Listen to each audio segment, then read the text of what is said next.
Mi esposa prohibió a toda mi familia conocer a nuestra recién nacida mientras su familia nos visitaba a diario. Su propia hermana reveló la verdadera razón.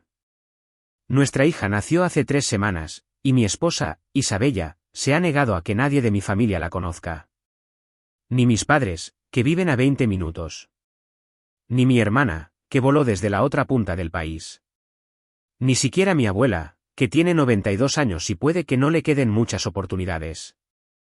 La familia de Isabella ha estado aquí todos los días. Su madre prácticamente vive en el cuarto de la bebé. Su padre ha tomado 500 fotos. Sus hermanos van y vienen como si fueran los dueños del lugar. Pero cuando mi madre llama preguntando cuándo puede conocer a su primera nieta, Isabella empieza a llorar hablando de límites, seguridad y la necesidad de espacio. Las excusas no paran de cambiar. Primero, fue por los gérmenes y el sistema inmunitario de la bebé. Pero los familiares de ella venían directamente de sus trabajos en una guardería, un hospital y un gimnasio. Luego, fue para no abrumar a la bebé, pero su familia organizó una fiesta en nuestro salón con 15 personas cuando la bebé tenía 5 días. Después, se trataba de establecer rutinas. Pero su madre reorganiza todo nuestro horario cada vez que viene de visita. Mi madre se ofreció a llevar mascarilla, lavarse las manos, quedarse fuera y mirar por la ventana. Cualquier cosa con tal de ver a la bebé una sola vez. Isabella dijo que eso era espeluznante y obsesivo. Cuando mi madre envió un regalo, Isabella lo devolvió diciendo que no teníamos espacio para más cosas, mientras que la madre de ella había llenado el cuarto de la bebé con cosas que no necesitábamos ni queríamos. Intenté hablar con Isabella sobre la justicia, y dijo que la vida no era justa y que necesitaba que la respetara como madre. Dijo que ella había pasado por el parto, así que ella ponía las reglas sobre quién veía a la bebé. Cuando le señalé que yo era el padre, dijo que no entendía el vínculo entre una madre y su hijo, y que estaba siendo controlador. Su madre la apoyó, diciendo que las madres primerizas necesitaban apoyo, no discusiones, mirándome como si yo fuera una especie de maltratador por querer que mi familia conociera a mi hija. Mi hermana había planeado toda su visita en torno a conocer a la bebé. Se había tomado tiempo libre en el trabajo, comprado un billete de avión y reservado un hotel para no molestarnos. Isabella lo sabía desde hacía meses. Cuando mi hermana llegó, Isabella de repente desarrolló ansiedad por las visitas y dijo que no podía soportar a nadie fuera de su círculo de apoyo inmediato, que al parecer solo incluía a sus parientes de sangre. Mi hermana se quedó en su habitación de hotel durante 4 días, esperando permiso para conocer a su sobrina antes de volver a casa. Con el corazón roto. Isabella publicó en las redes sociales lo dura que era la maternidad mientras sus amigas comentaban que lo estaba haciendo genial. Mi suegro publicó fotos sosteniendo a la bebé con leyendas sobre ser el abuelo más orgulloso del mundo. Cuando mi padre comentó preguntando cuándo podría conocerla, Isabella borró su comentario y lo bloqueó. Me dijo que estaba siendo agresivo y sobrepasando los límites en sus publicaciones. El punto de inflexión llegó cuando mi abuela llamó desde el hospital. Había sufrido una caída y la iban a ingresar para operarla. Preguntó si podía ver una foto de la bebé antes de su operación, por si acaso. Isabella me oyó al teléfono y empezó a gritar que la estaba manipulando emocionalmente usando la salud de mi abuela. Me quitó el teléfono y le dijo a mi abuela que era tóxica por hacer sentir culpable a una madre primeriza y colgó. Mi abuela estaba tan confundida que pensó que había hecho algo terrible. Fue entonces cuando la hermana de Isabella, Olivia, me llevó aparte. Había estado observando todo y no podía quedarse callada más tiempo. Me contó la verdadera razón por la que Isabella mantenía alejada a mi familia. Antes de casarnos, Isabella había estado prometida con otro hombre llamado Michael. La madre de él había estado muy involucrada en la planificación de la boda, e Isabella lo había odiado. Cuando rompieron, Isabella juró que nunca dejaría que otra suegra se acercara a los futuros hijos que tuviera. Llevaba planeando esto desde que se quedó embarazada, diciéndole a su familia que iba a establecer su dominio desde el principio y asegurarse de que mi madre supiera cuál era su lugar, ninguno cerca de la bebé. Olivia dijo que Isabella tenía toda una estrategia para hacer que mi familia suplicara y se arrastrara, para luego decir que no y quebrarles el espíritu. Quería que dejaran de intentarlo para no tener que lidiar nunca con ellos. Olivia me enseñó mensajes de texto donde Isabella se jactaba de haber hecho que mi hermana malgastara dinero en Un viaje para nada, diciendo que así aprendería a no asumir que tenía derecho a ver a la bebé. Olivia también me mostró el chat de grupo de Isabella con sus amigas, donde se reía de mi abuela en el hospital, llamándola dramática y diciendo que la gente mayor siempre usa los sustos de salud para llamar la atención. Había escrito que esperaba que mi abuela falleciera antes de que la bebé tuviera edad para recordarla. Así no tendría que lidiar con visitas.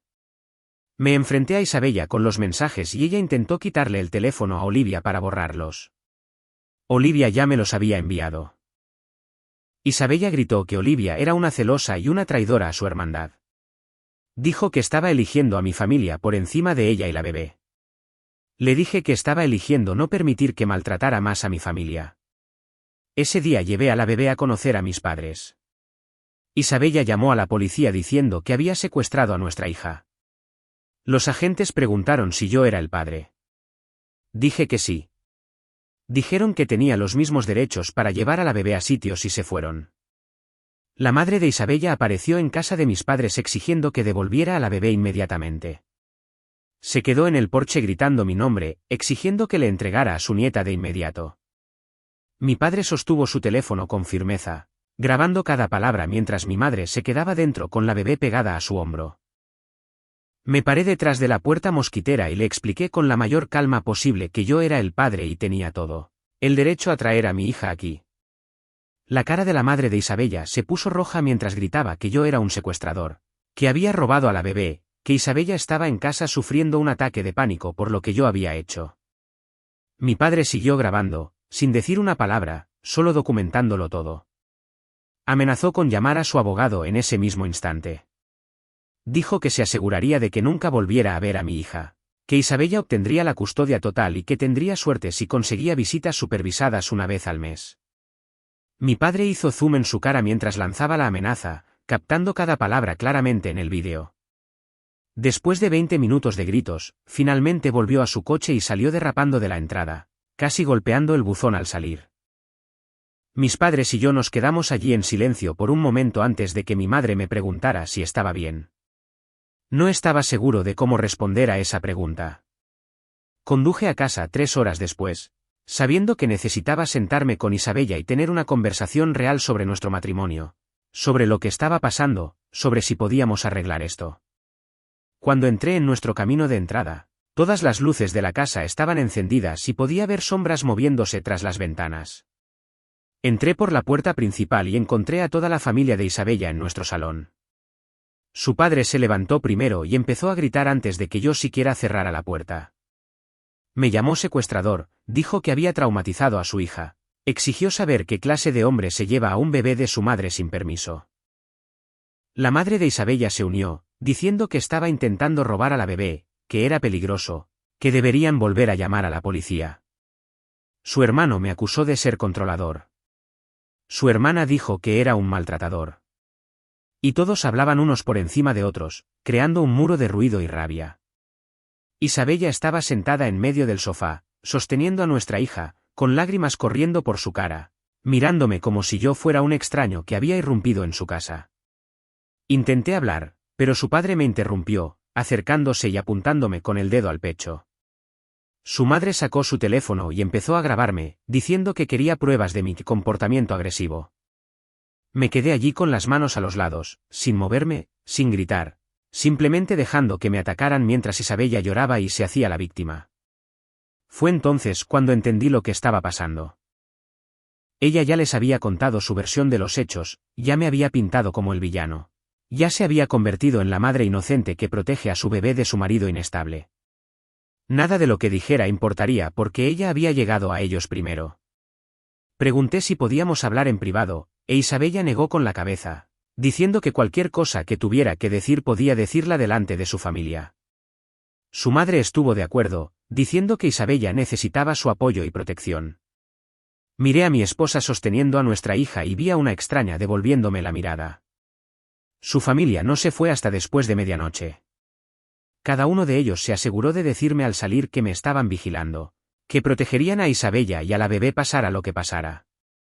Cuando el último coche se fue, Isabella y yo nos sentamos en un frío silencio en nuestro salón, con la bebé durmiendo entre nosotros en su Moisés. Me miró y dijo que tenía que tomar una decisión.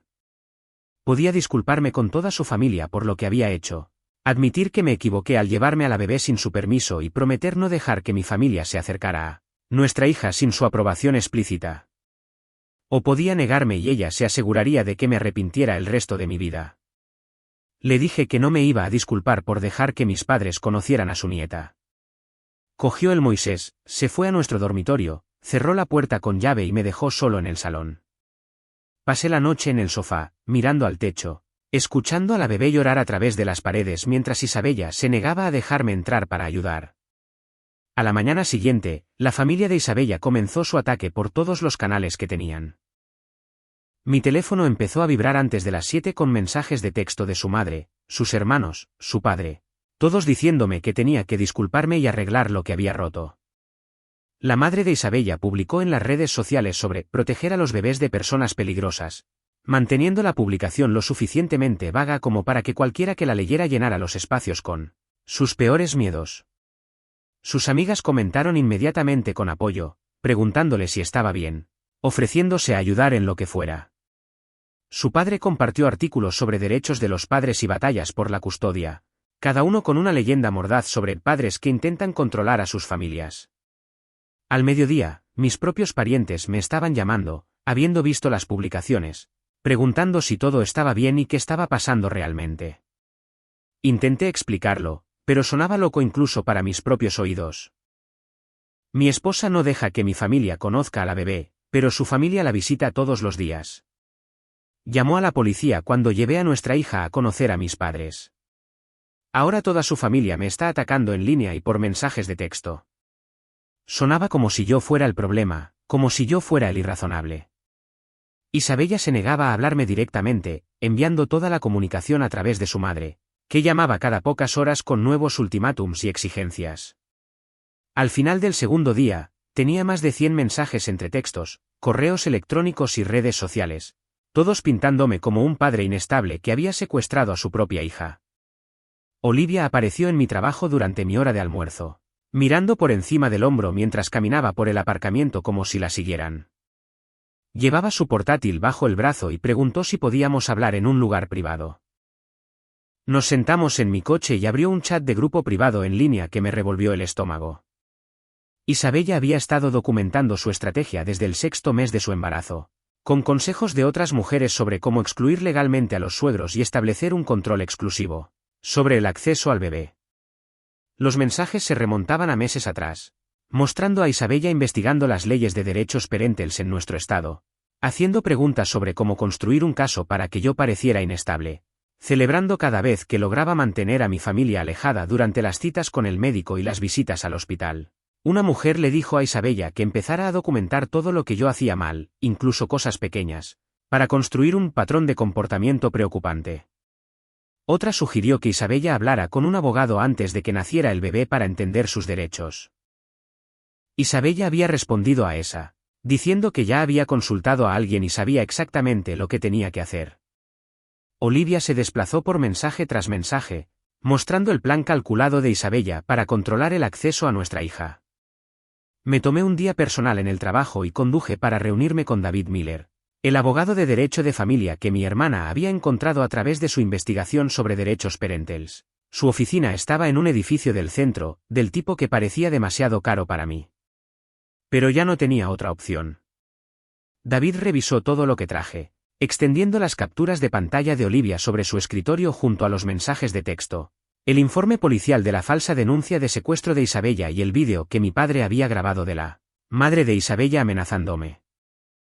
Explicó que yo tenía los mismos derechos parentales independientemente de quien hubiera dado a luz, que Isabella no podía impedirme legalmente llevar a nuestra hija a sitios, y que su patrón de comportamiento podría jugar en su contra en cualquier disputa por la custodia. Me preguntó si quería intentar salvar el matrimonio o si estaba listo para solicitar la separación y la custodia. Le dije que aún no lo sabía.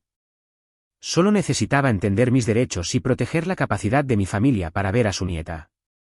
David dijo que redactaría una carta a Isabella describiendo mis derechos parentales y sus obligaciones legales, y que si continuaba interfiriendo, podríamos solicitar un acuerdo de custodia formal. De alguna manera, Isabella se enteró de que me había reunido con un abogado a las pocas horas de salir de la oficina de David. Sospecho que su madre me había estado siguiendo o revisando los extractos de mi tarjeta de crédito, porque no había otra forma de que pudiera haberse enterado tan rápido. Cuando llegué a casa esa noche, encontré las cerraduras de nuestro dormitorio y del cuarto de la bebé cambiadas. Había una nota pegada en la puerta del dormitorio que me decía que podía dormir en la habitación de invitados, hasta que entrara en razón. Intenté abrir la puerta y la encontré cerrada. Intenté llamar al teléfono de Isabella y me mandó directamente al buzón de voz. Su madre respondió al segundo tono cuando la llamé, diciendo que se había mudado a nuestra casa para apoyar a Isabella durante este momento difícil. Me dijo que Isabella y la bebé estaban durmiendo en el cuarto de la niña y que yo no era bienvenido en ninguna de las dos habitaciones hasta que me disculpara y aceptara los términos de Isabella. Le pregunté dónde se suponía que debía dormir, y ella dijo que la habitación de invitados era perfectamente cómoda, que tal vez un poco de tiempo a solas me ayudaría a pensar en lo que había hecho.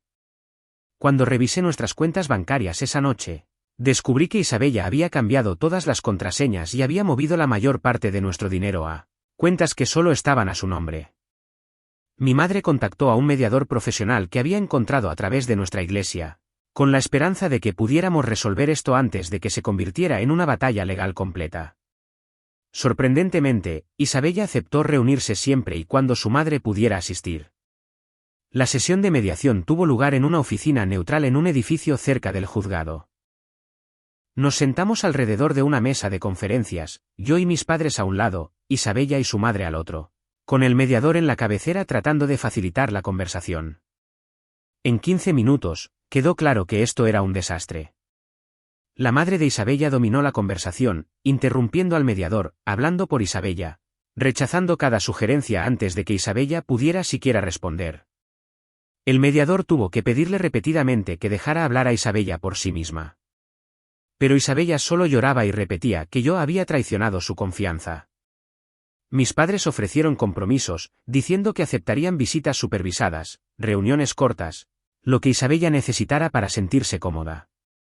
La madre de Isabella lo rechazó todo, diciendo que no se podía confiar en mi familia, que ya habían demostrado que no respetaban los límites de Isabella al animarme a llevarme a la bebé sin permiso.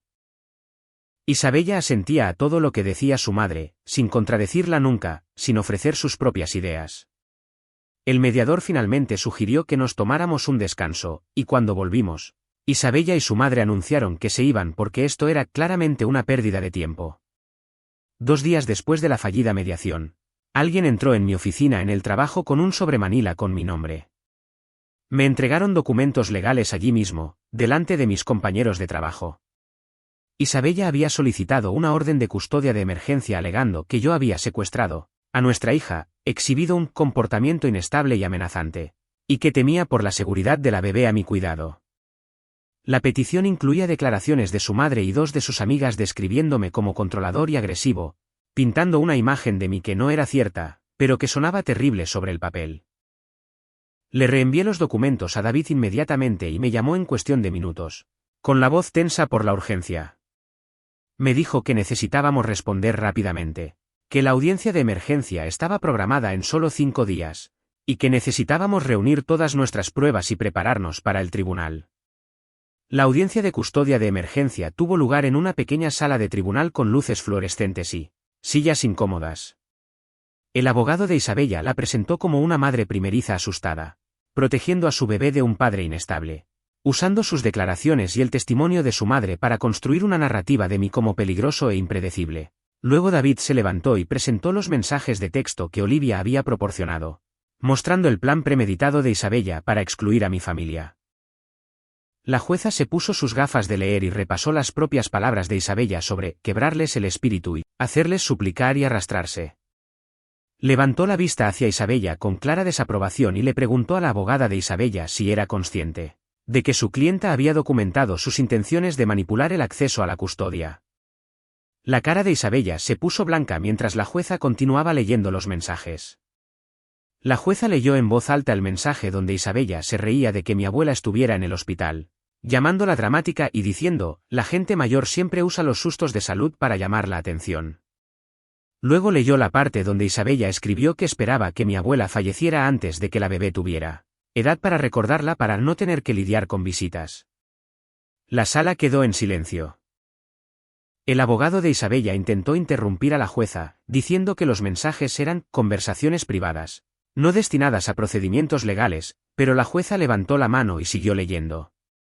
Repasó mensaje tras mensaje donde Isabella describía sus planes para quebrar el espíritu de mi familia, para hacerles suplicar, para establecer su dominio desde el primer día.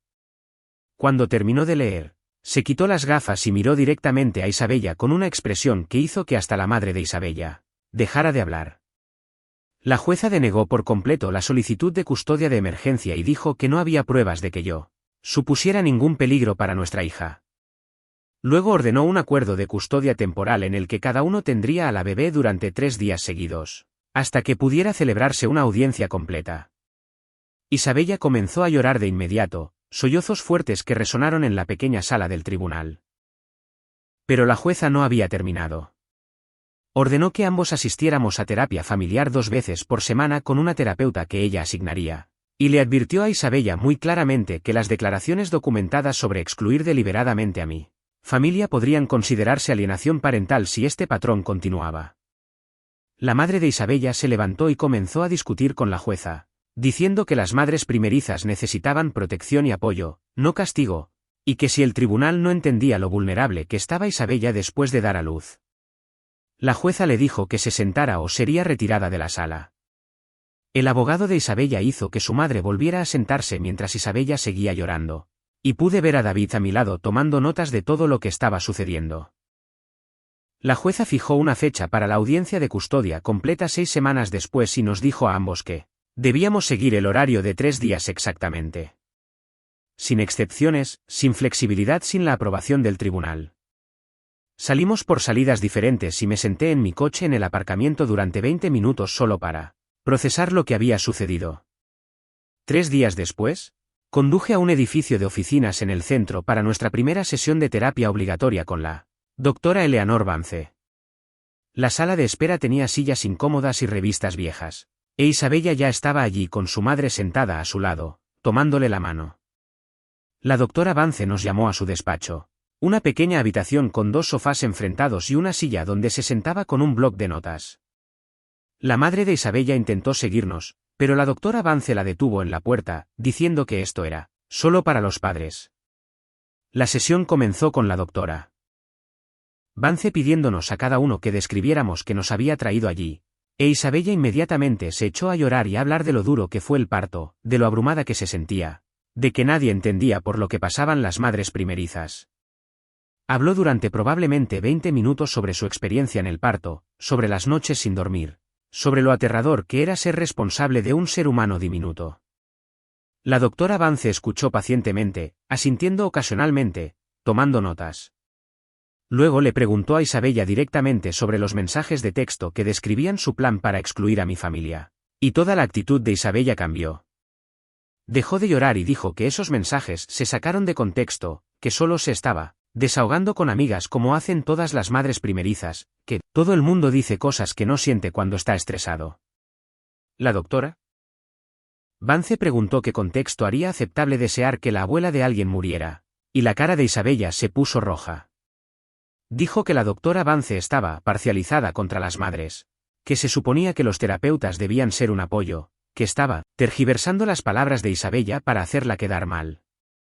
La doctora Vance se mantuvo tranquila y dijo que simplemente estaba leyendo lo que Isabella había escrito con sus propias palabras.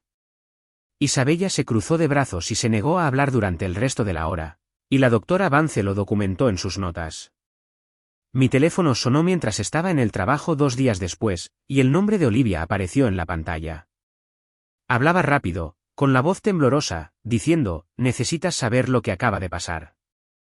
La madre de Isabella había aparecido en el apartamento de Olivia esa mañana con $2.000 en efectivo, extendidos sobre la mesa de la cocina de Olivia. Le había suplicado a Olivia que le dijera al tribunal que se había inventado los mensajes de texto, o que yo la había manipulado de alguna manera para que los proporcionara, o que había malinterpretado lo que Isabella quería decir. Olivia había comenzado a grabar con su teléfono en el momento en que se dio cuenta de lo que estaba sucediendo, y lo había captado todo. La voz de su madre en la grabación era desesperada, ofreciendo el dinero y luego amenazando con cortar financieramente a Olivia si no ayudaba a Isabella. Dijo que toda la familia se pondría en contra de Olivia, que la culparían de destruir la vida de Isabella, que nunca más sería bienvenida en los eventos familiares. Olivia le dijo a su madre que no iba a mentir en el tribunal, y su madre había dejado el dinero en la mesa y se había ido. Olivia me reenvió el archivo de la grabación mientras aún estábamos al teléfono, y pude oírla llorar mientras decía que había terminado de proteger a Isabella de las consecuencias de sus propias acciones. Dijo que perder la relación con su madre valía la pena si significaba hacer lo correcto. Pero su voz se quebró al decirlo.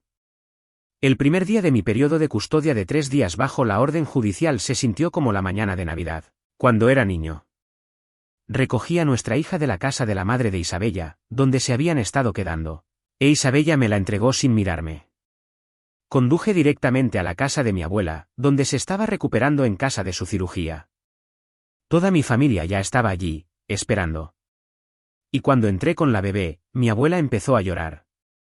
Sostuvo a su bisnieta por primera vez, tocando sus deditos, mirándole la cara como si estuviera memorizando cada detalle. Mi madre tomó fotos de 4 generaciones juntas. Mi abuela en su sillón reclinable sosteniendo a la bebé. Mi madre de pie detrás de ella, yo a su lado. Mi hermana finalmente pudo sostener a su sobrina, sentada en el sofá y simplemente mirándola durante largos minutos sin decir nada. Mi padre se sentó en silencio en su silla con la bebé durmiendo sobre su pecho. Y vi cómo su rostro se relajaba de una manera que no había visto en semanas. Nadie intentó hacer demasiado ni abrumar a la bebé. Simplemente nos sentamos juntos en el salón de mi abuela, pasándola con cuidado, dejando que todos tuvieran su turno. Mi madre preparó el almuerzo y comimos mientras la bebé dormía. Y durante unas horas, todo se sintió normal y correcto. Mi abuela me dijo antes de irme que había estado rezando por este momento, que no había estado segura de que viviría para verlo, y tuve que darme la vuelta para que no me viera llorar.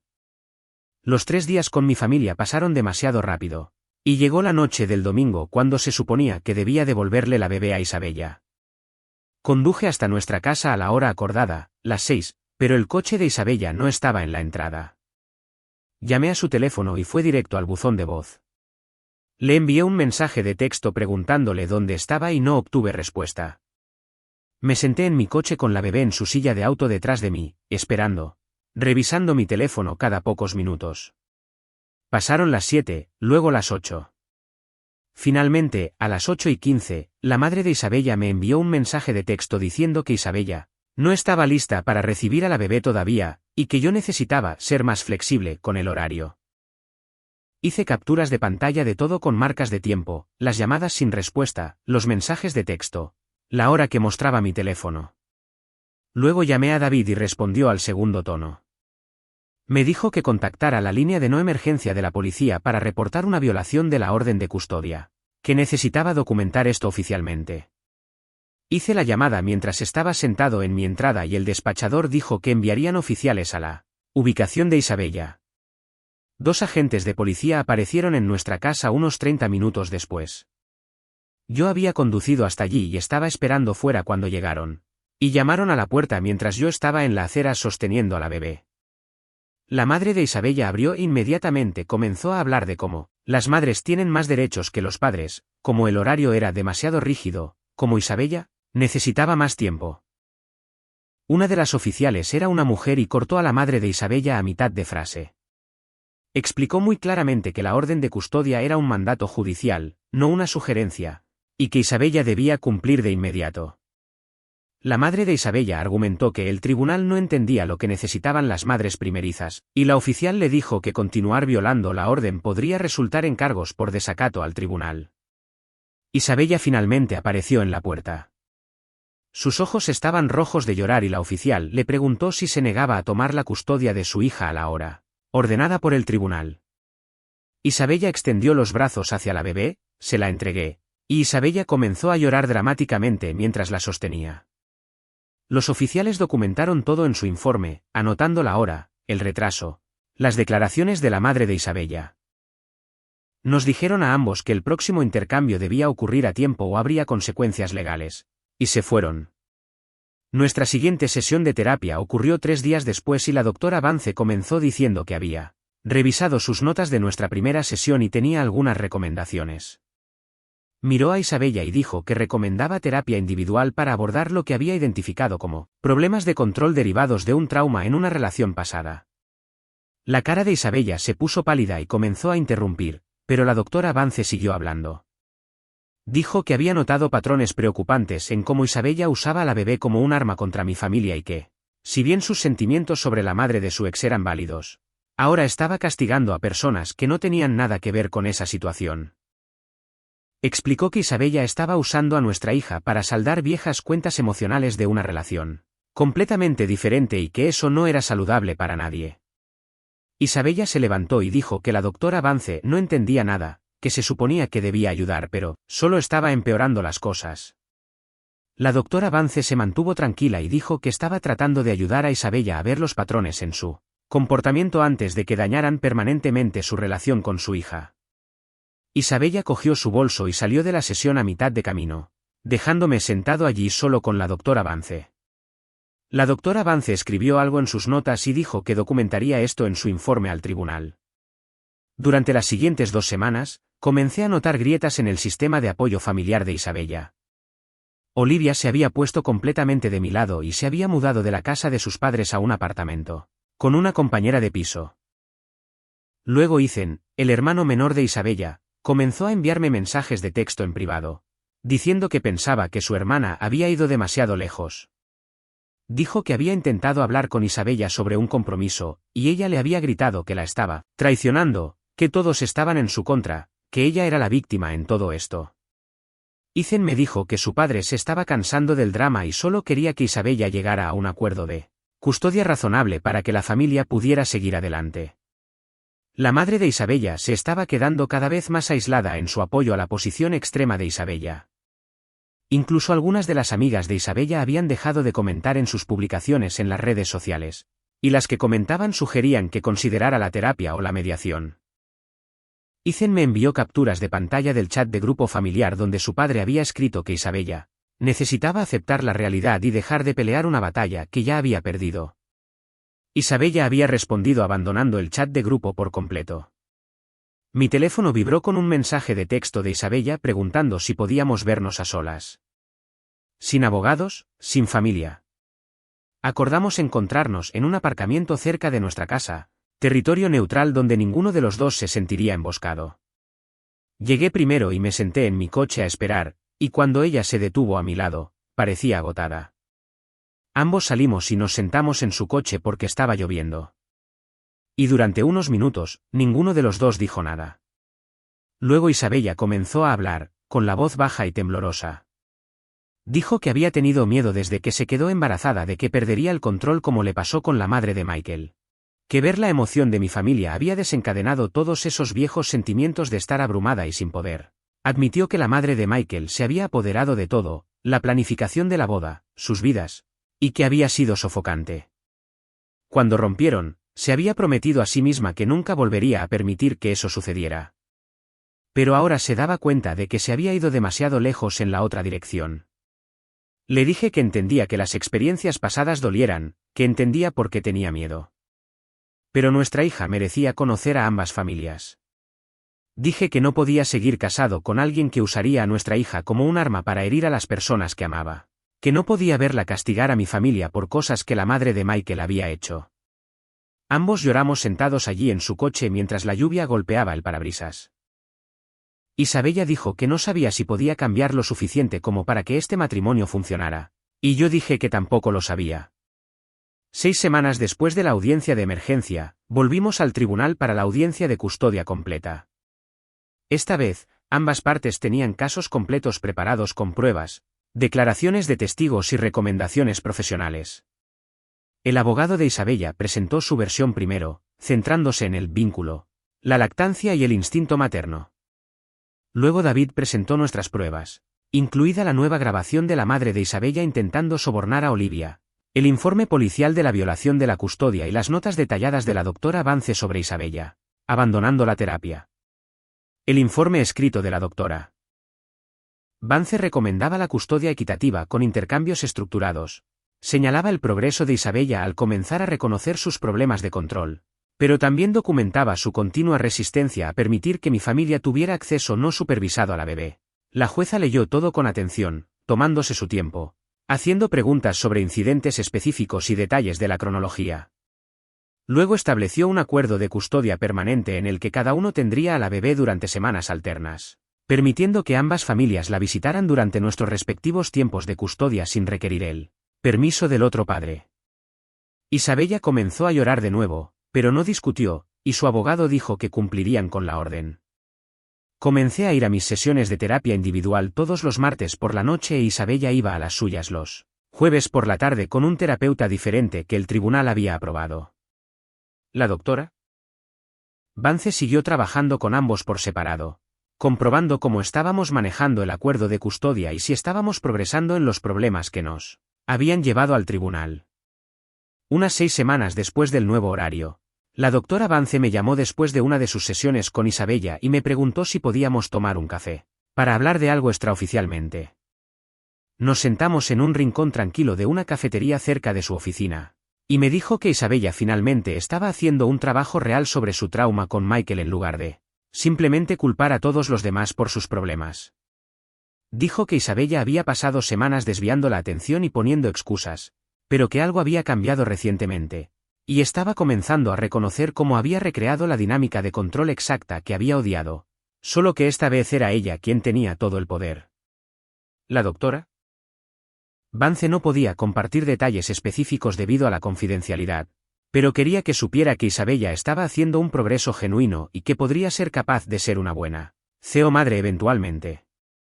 Le agradecí que me lo dijera, aunque no cambiaba el hecho de que nuestro matrimonio probablemente había terminado. 3 días después, Isabella me llamó durante su semana de custodia alrededor de las 8 de la noche. Casi no contesté porque normalmente solo nos enviábamos mensajes de texto sobre los horarios de recogida y los suministros para la bebé, pero algo me hizo cogerlo. Su voz sonaba diferente, más tranquila y menos a la defensiva de lo que la había oído en meses. Se disculpó por todo. Se disculpó de verdad, sin poner excusas ni culpar a otras personas. Y dijo que su terapeuta la estaba ayudando a ver cómo había usado a nuestra hija como un arma para herir a mi familia porque tenía miedo de perder el control de nuevo. Me contó cómo la madre de Michael se había apoderado de la planificación de su boda, eligiendo todo, desde las flores hasta el menú y la lista de invitados, sin preguntar qué quería Isabella. Dijo que se había sentido como si se estuviera ahogando, como si fuera solo un accesorio en el evento de otra persona. Y cuando el compromiso terminó, se había prometido a sí misma que nunca volvería a sentirse tan impotente. Pero luego se quedó embarazada y vio la emoción de mi madre y eso desencadenó todos esos viejos sentimientos. Y en lugar de hablar conmigo sobre ello, había construido toda esta estrategia para asegurarse de que mi familia supiera que no tenían poder sobre nuestra bebé. Dijo que ahora entendía que se había ido demasiado lejos en la otra dirección, que se había convertido en la persona controladora que había odiado, y que lamentaba lo que les había hecho a mi abuela, a mi hermana y a mis padres. No arregló nuestro matrimonio, y ambos lo sabíamos. Pero fue la primera vez que asumió una responsabilidad real por sus acciones en lugar de justificarlas.